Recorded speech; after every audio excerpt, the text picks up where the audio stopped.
Thank you, Danny and Brigitte. What a delight! The sort of climax of the afternoon to talk about HRFA. How do you pronounce that? No, it's how you sneeze that. So you need a microphone. Sorry. It's not how you pronounce it; it's how you sneeze it. Oh, you've been practicing. I can see this. No, but seriously, when you go around talking to people and you say, "I'm in this department," what do you say? HRFA? No, we had a lot of brain. Or do you say HRFA? Or no, we say we try to make your job easier. That's what we try to say. Okay. I would have thought it was something like people and resources. Would that? HRFA. All these. We're so many acronyms. People and resources. People. As you saw this morning, people is a shared function. Yes. So if we resources is the other side. It would be definitely those are the but we thought that if we had that kind of title, then we would appropriate either people or resources. So we didn't want to do that. Our role is to support people who manage who manage other people or who manage resources. We're managing very few resources of our own. We're just there to help most people manage. Okay, we'll come to that in a moment. I just thought it had a nice little acronym because it's called PAR, P-A-R, and we could say whether you were above par or below par or something like that. A lot of golfers, around here. Okay, now you have this. Your theme word is that it's not rocket science. This is what you put there in that thing that's shaped like a rocket going in that direction. And I've got my copy here, and I notice you've got your copy there. The history is. We've had Margaret on human resources, and Susan, and then Veronica came in, and then Verity came in, and now Veronica has came in. Perhaps it is rocket science.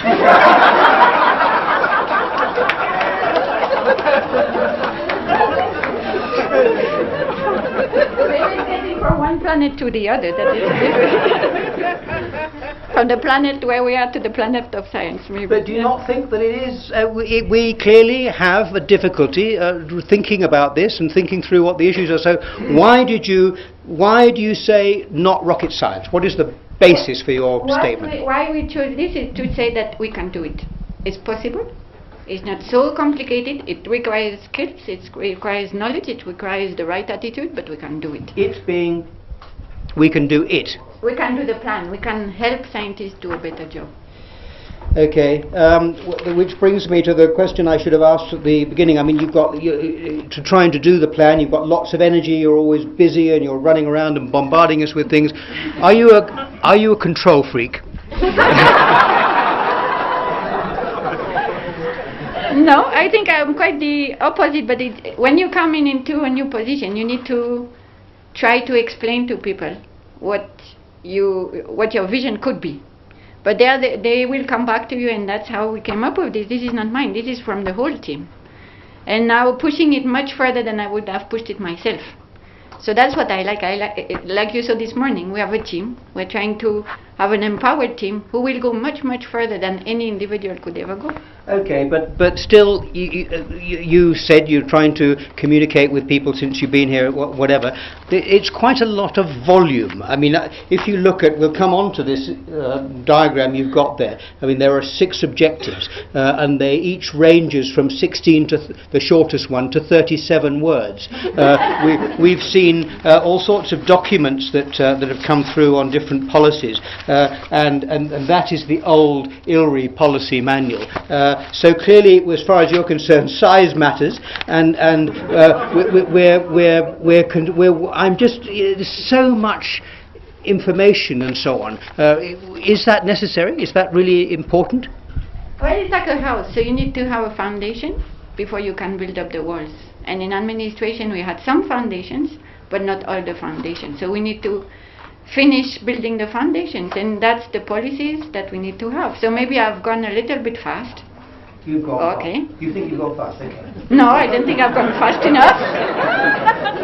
People tell me I'm going fast. I don't think I'm going fast enough. But one thing before we get into each of these, I just want to. You've got objectives on this side, and clients and partners, purpose and mission. But one thing I notice is that there are no outputs.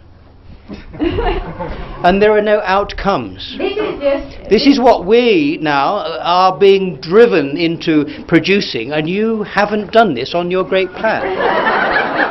It's all about process. Now we have the outcome is for... This is also a summary of talking about volume. We have a lot of activities that underlie those objectives. This was just to share with other people in the Institute what we're trying to achieve. So it's just, you're not seeing the whole picture. But the outcome, the outputs, we have them in our own plan.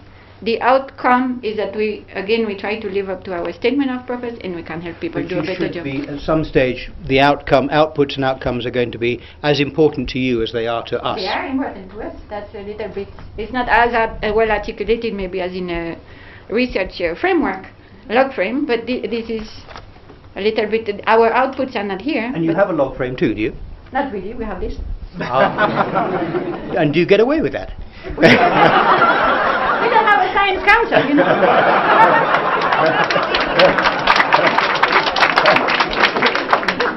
Okay, touche. Right, let's go. Let's go through some of these things. Let's look at these. Let's look at these six things. Number one is East Africa and CG initiatives. So that's the East African CG initiatives, the amalgamation, the external program and management review, and Becca. That's your first. Yeah. Well, why we put it first is because we don't know how it's going to pan out. Okay. We feel that we have a better handle on the other objectives, but we put it first because it can influence how well we deliver on the other objectives. Because depending on where we go with the CG in East Africa, it could completely change the way we work. Depending on the results of the EPMR, we don't know what they are going to be. So they could also impact on what we do. And the implementation of Becca is quite a big...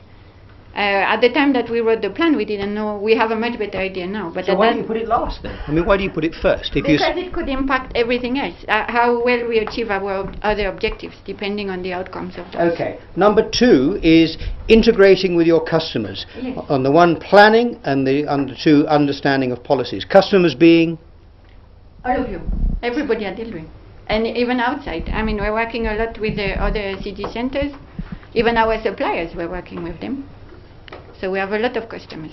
The next one is people management, yes, which is divided into two. On the one hand, making sure you behave, and on the other hand, rewarding for good behavior. That's one way to look at it. Well, that's the way not quite our way to look at it, but it's okay. Well, that's the way I interpreted it. Number four is finance, which is getting your own act together. Is that correct? No, this one said, okay, to help improve the management of financial and material resources. Well, that's what I said. Yeah? No, finance is not our own house only.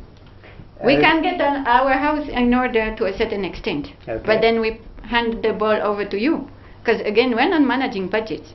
We are there to give you the tools to manage your own budgets. And that is terrible. I mean, in the old days, I remember we used to. You or your predecessors did such a great job sometimes on managing their budgets, and now we have to do all these spreadsheets and adding with all the other things that John is telling us to do. I mean, is that fair? Well, you have a choice. Yeah. I think if you want to achieve the results you want to achieve, you have to manage your resources as well as you can. So we're there to help you. We don't want to manage the resources for you, because managing resources is making decisions on the outcome of your work. So we're not qualified to do that. You have to do it. We will help you. But you are there to help. You are there to help. Well, somebody likes what you're saying. Yes. I'm glad to see you brought them all in here. I forced them. The next one is talking about servicing ILRI, providing services, new ways to interact with our customers. What are these new ways? What are the new ways? I think you can see it a little bit. We are starting already in operations in Nairobi, to be listening or to be a lot more to our customers. What do you want? What do you like? What don't you like? And based on that, to change the way we do our work. Okay, one thing is to say listening, what you like, what you want, don't like, whatever. The other thing is to do, because services mean services in which things get done. Yes. And we've done quite a bit. We are working on that. The problem with the administration, before you can see, as a customer, you can see the outcome, we have to do a lot of work in-house. So we started in finance on that. We're just starting on HR now. And we're starting on operations since November. Since Isaac came in Nairobi, we are working on operations as well. Okay, now a question on that, because one of the key issues in providing services is providing motivation for giving those services. Yes. And we've heard, when I mentioned services, that Ed's program might provide services, he gets very upset. And last year, Patty got upset thinking of servicing, because there got to be incentives for that. Now, I could thinking in my distant days of living in Zambia, where they had state farms, and state farms is when you get up every morning and you are paid a salary and you're supposed to farm, and it doesn't work. Here we're talking about people providing services. What are the incentives to make that actually happen? Well, there are incentives at several levels. The bigger level is to feel that you're part of this chain. Yes, that as you saw in the survey, a lot of people who answered the survey, and they were not all scientists, believe in the mission of ILRI. So at least that's one thing, how to create motivation is to show to staff in let's say in engineering or in security or in housing and catering, how they can help you do this, achieve the mission. That's one thing. And then at a much more, now as you go down in the level, in the unit, how you create motivation with the staff. So we're changing actually the way that those staff members have been managed. We're introducing new management tools for those people, and that may change also the way that they are rewarded. So we're looking at those things, we're discussing those things. Because obviously you don't reward a scientist the same way you reward a driver or an engineer. Well, I mean, I presume one should. So there will be incentives for people to do things well. Yes, there are incentives now, but we need to structure them better. Okay. So now I'm going to come on to some of these other. You're in the process of developing various policies, and I brought a few of them along. You've got at the moment you've got travel, conflict of interest, space. That's buildings, I presume, not outer space. Outposted staff. Authorization policy, which is key. Authorization policy. What has it taken to get these together? How well are they accepted, and are they all in place? No, then it was a learning experience last year, because frankly I didn't know ILRI. I'm not sure I know it now yet, but I thought that by circulating, because when I came and I talked to a lot of people were saying we didn't feel that there are policies, we don't participate, etc. So I opened the Pandora's box and I circulated the draft to everybody, and then everybody got fed up with them. So we have to find a better way to do that. So we're working on that, and I think now it will be a little bit different the way we develop policies, but we have a lot of policies to develop yet. Well, a couple of things. Despite the fact that people didn't like that, have you got some constructive? Did you get constructive feedback into those? We did some, but I have to thank the 4 or 5 people who constantly give me feedback out of administration. And yes, but for instance, you asked Acho provided very good message to us. They know who they are. Acho provided very good feedback for the outpost manual. So that's the kind of feedback we're looking for. Tell me, you said that it was really necessary to get these new policies in place. Why was that? Was there a lot of abuse of travel and conflict of interest and things? It's a question of controlling or decreasing abuse. What we want is to make, again, people's job easier. I had somebody this morning, I almost fell off my chair. Somebody thanked me for the travel policy, because they said when I came, I didn't know what I was entitled to, what I was supposed to do. Now I understand.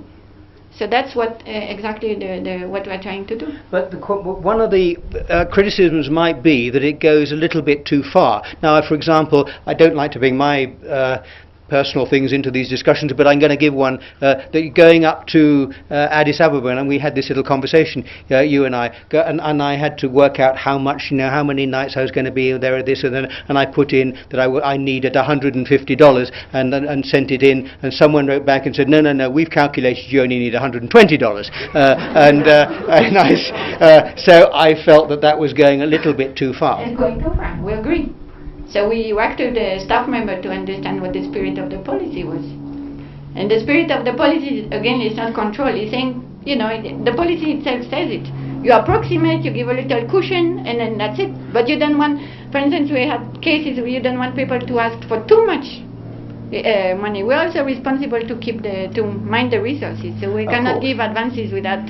We need some basis. There are two things there. One is the policy, but the other is that I'm worried that you've got people that are running around and checking the difference between $150 and $120. They don't. Okay. Talk to them. They understand now very well. I have to ask you. I've been given a little bit of a nod here about time. I have to ask you the question that I asked John at the end. Do you enjoy your job? I will say the same thing he says most days. Brigitte, thank you very much indeed.